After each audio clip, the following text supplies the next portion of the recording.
त्यांनी पहिला प्रश्न, विठ्ठल आहे? विठ्ठल आहे का? त्याचा मेडिसिनचा पेपर आहे आज. बाप्पा तुम्हाला काय सांगा पुराणो, विठ्ठल आहे का हा शब्द ऐकला एन डी कुलकर्णी सरांचा, मी असा थंडच पडलो.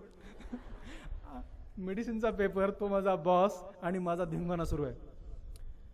एन डी कुलकर्णी सरांना आता वहिनी तर काय खोटं नाही सांगणार ना, दुसरं कोणी असतं नाही सांगून टाकलं असतं. वहिनी हो आहेत ना, आहेत ते मध्ये आहेत, आता तर वाटच लागली. एन डी कुलकर्णी सर हळूहळू मध्ये आले. विठ्ठल? हां सर. हां sir. Sir good morning sir.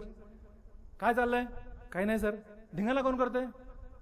आता हो पण नाही, नाही पण नाही, काहीच. आता हो म्हणावं वाट लागली, नाही कसं म्हणावं. त्यांनी ऐकलेलं होतं सगळं. गप्प बसलो. गप्प म्हणजे गप्प. धिंगाणा नाही करायचा, ठीक आहे ना? पेपर मेडिसिनचा आहे, व्यवस्थित लिहायचं, कळलं तुला? हो सर. हां, आणि ही धिंगाणा करायची वेळ विठ्ठल? नाही सर, सॉरी सर. असा म्हणालो मी, आणि एन डी सर गेले. दरवाजा लावला, पुन्हा धिंगाणा सुरू. आमचा वेळ संपेपर्यंत आम्ही धिंगाणा केला. मेडिसिनच्या पेपरला गेलो, मस्त पेपर देऊन आलो. तुम्हाला सांगतो पोरो, मला मेडिसिनमध्ये गोल्ड मेडल आहे.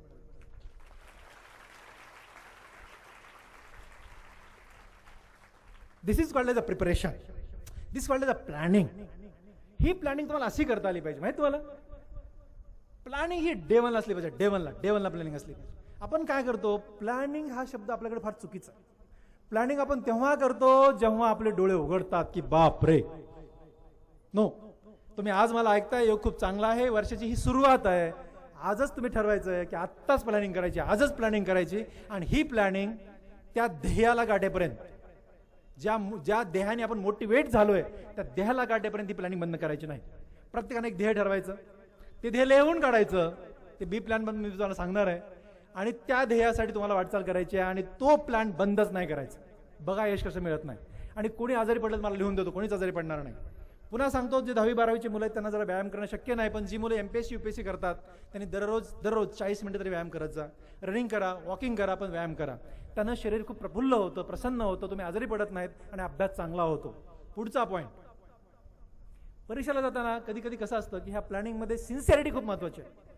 Sincerity is very important, very very important. Sincerity. काय होतं की आपण ठरवतो, हो, खूप जण ठरवतात, आणि ना तुम्हाला वाटेल की हे माझ्या मुलाचं, तुम्हाला पुन्हा एक उदाहरण देतो. त्यांनी जर ठरवलं की 1 वाजता अभ्यासाला बसायचंय, बॉस, आणि घरामध्ये त्याच्या ह्या 11-12 आहेत, माझ्या घरात लग्न झाले, माझ्या पुतणीची लग्न. Can you imagine? माझ्या घरात लग्न, हो, आणि तो 10वीला होता.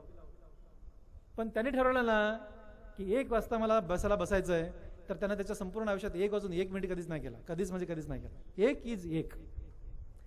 बसणार म्हणजे